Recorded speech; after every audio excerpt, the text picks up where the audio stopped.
जय हिंद प्यारे साथियों। उम्मीद करता हूँ आप लोग अच्छे होंगे, स्वस्थ होंगे, अपने घरों पर होंगे। दोस्तों, ये वीडियो बनाने का उद्देश्य सिर्फ ये है कि आपने देखा कि इसमें मैंने सभी इम्पॉर्टेंट चीज़ें मेंशन कर रखी हैं। जितने भी लोग मुझसे जुड़े हुए हैं, जो भी संबंधित जानकारी चाहते हैं, तो ये वीडियो मैं सभी छात्रों को समर्पित करता हूँ। और आप सभी छात्र, जितने भी स्टूडेंट्स मेरी इस वीडियो को देख रहे हैं, भाई कम से कम इतना तो किया करो कि लाइक और शेयर ज़रूर कर दिया करो। और चैनल से जुड़े नहीं हैं तो चैनल को भी सब्सक्राइब कर लो, क्योंकि आपके जितने भी सवाल होते हैं उन सवालों को मैं बिल्कुल इग्नोर नहीं करता हूँ। मैं रिप्लाई भला ना कर पाऊँ, लेकिन आपके सवालों को जहन में रख कर ही वीडियो बनाता हूँ और उसमें कोशिश करता हूँ कि आपका जो भी कन्फ्यूज़न हो उसे मैं दूर कर सकूँ। तो आज का ये वीडियो कुछ इसी तरह से है कि आपके जितने भी सवाल हैं उन सवालों का इसमें जवाब है, और जो भी और कुछ नई अपडेट्स हैं जो भी मैं आपको इसमें देने वाला हूं। सबसे पहले बात करेंगे, वैसे मैं उत्तर प्रदेश पुलिस भर्ती बोर्ड की तरफ से आने वाली सभी भर्तियों की अपडेट, उसके साथ साथ यूपी में होने वाली सभी भर्तियों की अपडेट देता रहता हूं। तो आज का मुद्दा है यूपी पुलिस और यूपीएसआई भर्ती संबंधित, जो कि मैं 3 तरह की बात करने वाला हूँ। सबसे पहले बात करेंगे रेडियो समवर्गी की भर्ती। 2022 में इस भर्ती का नोटिफिकेशन आया था और इसका एग्ज़ाम 2024 में कंडक्ट हुआ, और 2024 में इसका एग्ज़ाम कंडक्ट होने के बाद अब इसके रिज़ल्ट का इंतज़ार अभ्यर्थी कर रहे हैं। 28 जून को इसका फाइनल आंसर की आ चुका है। अब जो भी ऐसे कैंडिडेट हैं जो रिज़ल्ट का इंतज़ार कर रहे हैं, तो उससे पहले थोड़ी सी और मैं जानकारी आपको देना चाहूँ, जो कि बहुत ही ज़्यादा ज़रूरी है। तो क्योंकि फ़ाइनल आंसर की में आपने देखा है बहुत सारे क्वेश्चंस कैंसिल हुए हैं और बहुत सारे ऑप्शन जो हैं चेंज किए गए हैं। तो जिनका कन्फ्यूज़न ये बन रहा है कि क्या उनका सेक्शनल क्वालिफाई होगा या फिर नहीं होगा। भाई, जो क्वेश्चन कैंसिल हुए हैं, तो और दूसरा ये कि नॉर्मलाइजेशन पर बहुत उल्टी सीधी चीज़ें देखने को मिल रही है। मैंने खुद कई वीडियोस देखे हैं जिसमें ये कह रहे हैं कि जिसका क्वेश्चन कैंसिल हुआ है तो उसका नॉर्मलाइजेशन में बढ़ जाएगा, फिर वो क्वालिफाई हो जाएंगे। भाई, नॉर्मलाइजेशन सेक्शनल नहीं होता, मैं कितनी बार आपको बताऊँ। नॉर्मलाइजेशन ओवरऑल मार्क्स को एवरेज करके और उसे फिर नॉर्मल बनाने के लिए घटाया या बढ़ाया जाता है। मैं बार बार इस बात को बता रहा हूँ कि किसी भी कन्फ्यूज़न में भाई ना पड़ो। और ये मैं इसलिए कह रहा हूँ कि जो गलत इन्फॉर्मेशन दे रहे हैं तो कम से कम आपको सही इन्फॉर्मेशन मिल सके। बाकी रिज़ल्ट आने के बाद ही चीज़ें क्लियर हो पाएंगी, कौन पास हो रहा है कौन फेल हो रहा है। कभी कभी ऐसा होता है कि हम आंसर की में जो चीज़ें देखते हैं उसके बाद फाइनल आने के बाद काफ़ी ज़्यादा बड़ा परिवर्तन देखने को मिल जाता है। तो ये तमाम चीज़ें हैं कि अभी इतने ज़्यादा कन्फ्यूज़न में ना पड़े। बस मैंने जो आपको बताया था कि अगर आप एक बार सेक्शनल क्वालिफाई हो चुके हैं, जब आपने आंसर की में चेक किया था, यहाँ पर जो क्वेश्चन कैंसिल हो रहे हैं, मान लीजिए आपका कोई सेक्शन 40 क्वेश्चन का है। अब इस 40 में से आपके 2 क्वेश्चन जो है निरस्त हो गए, तो अब ये 40 क्वेश्चन काउंट नहीं होगा मेरे भाई, अब ये 38 क्वेश्चन काउंट होगा। क्योंकि वो जो 2 क्वेश्चन निरस्त हुए हैं, भाई इसमें आपकी क्या गलती है बताओ। ये तो बोर्ड की मिस्टेक है ना। आपको 50% क्राइटेरिया क्वालिफाई करना है, और अगर इन्होंने 2 क्वेश्चन को निरस्त किया, इसका मतलब अब आपके 38 क्वेश्चन ही काउंट होंगे। 38 में अगर आप 19 क्वेश्चन सही किए हैं तो आप क्वालिफाई माने जाएंगे, ठीक है। और वैसे भी अगर आपने वैसी जो नॉर्मल आंसर की आई थी, जो पहली आंसर की आई थी, अगर उसमें आप क्वालिफाई हैं तो अभी इतने ज़्यादा सोच विचार में ना पड़े फाइनल आंसर की से, क्योंकि अब यहाँ पर सब कुछ बदल चुका है। अब यहाँ पर मैं आपको बताऊँ तो कट ऑफ में भी काफ़ी ज़्यादा परिवर्तन देखने को मिलेगा। तो यही कहना चाहूँगा कि जो भी 300 प्लस हैं, क्योंकि मैं ये शुरू से कहते आ रहा हूँ भाई 300 प्लस वाले अपनी रनिंग करते रहें। आप जितने भी मेरी वीडियोज़ देखेंगे, मैंने आपको बताया है कि 320 कहना उचित नहीं है, 280 कहना उचित नहीं है, लेकिन जो मेरा एनालिसिस है वो 300 प्लस का मतलब कि अगर आपके 305 मार्क्स भी बन रहे हैं तो आप अपना फिजिकल करते रहें। आपको फिजिकल के लिए कॉल आ सकती है, और अगर आपको फिजिकल के लिए कॉल आती है तो इसका मतलब ये है कि आप फाइनल तक जाने की हिम्मत रखते हैं। उसके बाद क्या होगा वो तो नहीं पता, लेकिन आप अपने रनिंग की जो है पूरी प्रिपरेशन रखें। और रही बात रिज़ल्ट की, तो दोस्तों आपको बता दें कि आज 1 जुलाई हो गई, और 1 जुलाई का मतलब ये है कि आपका जुलाई महीने में तो रिज़ल्ट आना तय है। ये नहीं है कि जुलाई से अगस्त जाएगा, लेकिन इसमें भी मैं आपको बताऊं तो ये भी लिमिटेड है। जुलाई का फर्स्ट वीक, यानी ये जो पहला सप्ताह अब चालू हो चुका है, इसी फर्स्ट वीक में ही आपका रिज़ल्ट आएगा। और अगर ऐसा नहीं होता तो इसके लिए हम ज़रूर आवाज़ उठाएंगे, पूरी कोशिश करेंगे कि आपका रिज़ल्ट फिर जल्द से जल्द जारी हो। बाकी हम 6 से 7 तारीख तक वेट करेंगे कि 6 से 7 तारीख तक अगर रिज़ल्ट आ जाता है तो ये बहुत अच्छी बात होगी। इसीलिए मैं आपसे कह रहा हूँ कि जितने भी अभ्यर्थी हैं वो सभी मेरे चैनल से ज़रूर जुड़ जाएं, जिससे कि आपको हर तरह की अपडेट्स और रिज़ल्ट संबंधित या अन्य प्रकार से जो भी आपके मन में कन्फ्यूज़न हो वो सारी चीज़ें मैं आप तक पहुँचा सकूँ। और जैसे रिज़ल्ट आएगा आप लोगों के लिए मैं बहुत सारी महत्वपूर्ण वीडियोज़ अपलोड करूँगा, जो कि आपके DVPST और रनिंग और तमाम चीज़ों से संबंधित होगी।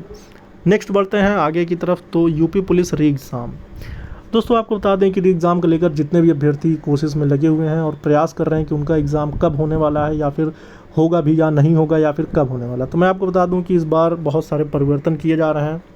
अलग अलग चीज़ें देखने को मिल रही। कोई बता रहा 2 एग्ज़ाम होंगे, कोई बता रहा 4 एजेंसियों का चयन होगा, कोई बता रहा है कि हाइब्रिड मोड में एग्ज़ाम होगा। तो ये तमाम चीज़ें अभी जो हैं शोर में चल रही हैं, लेकिन फाइनली क्या होगा ये भर्ती बोर्ड ने अभी तक क्लियर नहीं किया है।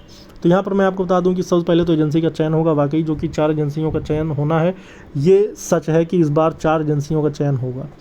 और जो चीज़ भर्ती बोर्ड की तरफ से जानकारी मिली है, जो कि ऑथेंटिक है बिल्कुल, वो यही है मेरे भाई कि एजेंसी का चयन जब भी हो जाएगा आपको तुरंत ही नोटिस देखने को मिलेगा। और ये एजेंसी चयन होगा कब तक, क्योंकि एक बड़ा ही प्रेशर राज्य सरकार के ऊपर है। जब से चुनाव 2024 लोकसभा चुनाव जब से रिज़ल्ट आया है, तो इस बार काफ़ी ज़्यादा रोज़गार के मामले में सरकार में फॉल्ट देखी गई है। तो इसलिए बिल्कुल चूक नहीं करना चाहती यूपी की गवर्नमेंट। तो इसलिए आप बिल्कुल भी निश्चिंत रहें, बहुत तेज़ी से काम होगा और जुलाई महीने में ही ये निर्णय हो जाएगा।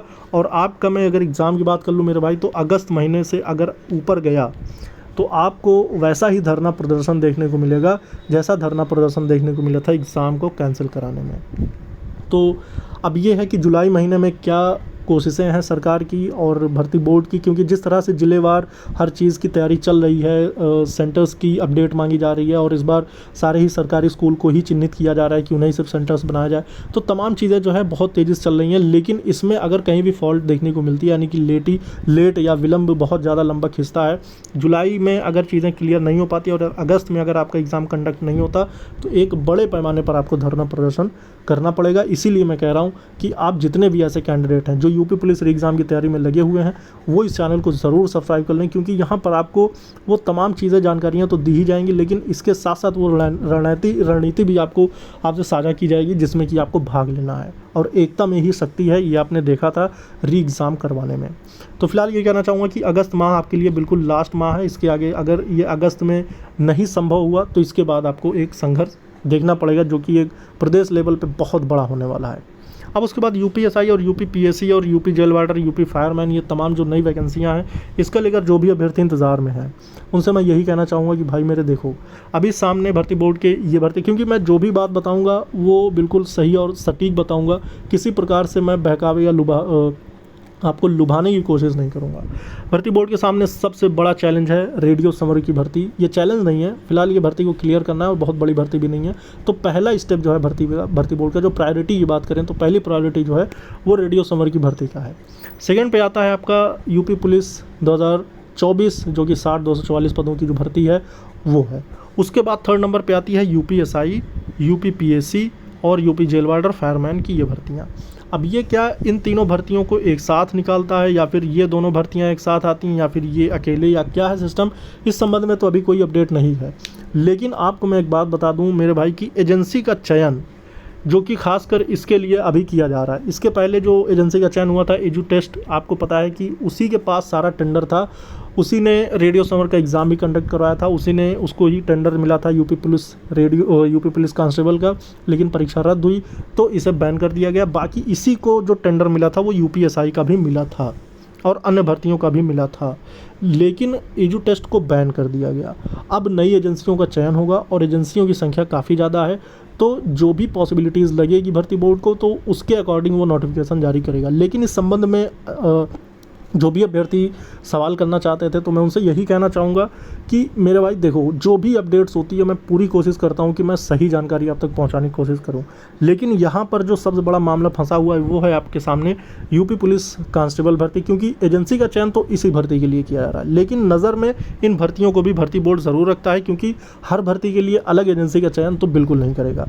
तो जो एजेंसी इसका एग्ज़ाम कंडक्ट करवाएगी वही एजेंसी इसका भी एग्ज़ाम कंडक्ट करवाएगी।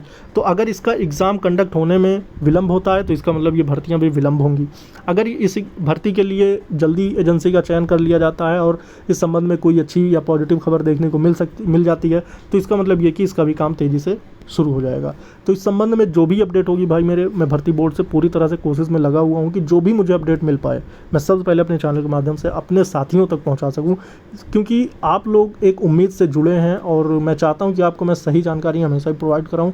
और किसी प्रकार के बहकावे या किसी प्रकार के जो फेक वीडियोज़ या फेक इन्फॉर्मेशन के साथ वीडियोज़ आती हैं उनसे बचें और एक सही और 100% जो सटीक जानकारी वाला चैनल हो उसी से आप जुड़ें। मैं तो कहता हूँ कि आप लोग मेरे साथ जुड़ें। मैं यहाँ पे आपको बिल्कुल आपको संतुष्ट करने वाली जानकारी दूंगा, क्योंकि मैं बिल्कुल सही और सटीक जानकारी के साथ वीडियो लेकर आता हूँ। फिलहाल इस वीडियो में इतना ही। उम्मीद करता हूँ कि आपका कन्फ्यूज़न दूर हुआ होगा और जो भी अभ्यर्थी पढ़ाई में जो भी तैयारी में लगे हुए या फिर कोई भी कैंडिडेट है जो कि कोई भी भर्ती देखना चाहता है, तो भाई देखो, भर्ती आने से ज़्यादा ज़रूरी है कि आप अपने पढ़ाई पर ज़्यादा फोकस करें, क्योंकि इंतज़ार से ज़्यादा ज़रूरी आपकी पढ़ाई है। इंतज़ार आपको सिलेक्शन नहीं दिलवाएगा। अगर कुछ सिलेक्शन दिलवाने वाली चीज़ है तो वो है आपकी स्टडी और स्ट्रगल। तो आप अपनी स्ट्रगल पर ध्यान दें, बाकी जो भी चीज़ें हैं वो आप हम पर छोड़ें। मैं आप तक जानकारी ज़रूर पहुंचाता रहूँगा। बस अपना सपोर्ट और सहयोग बनाए रहें। इस वीडियो में दोस्तों जय हिंद, जय भारत।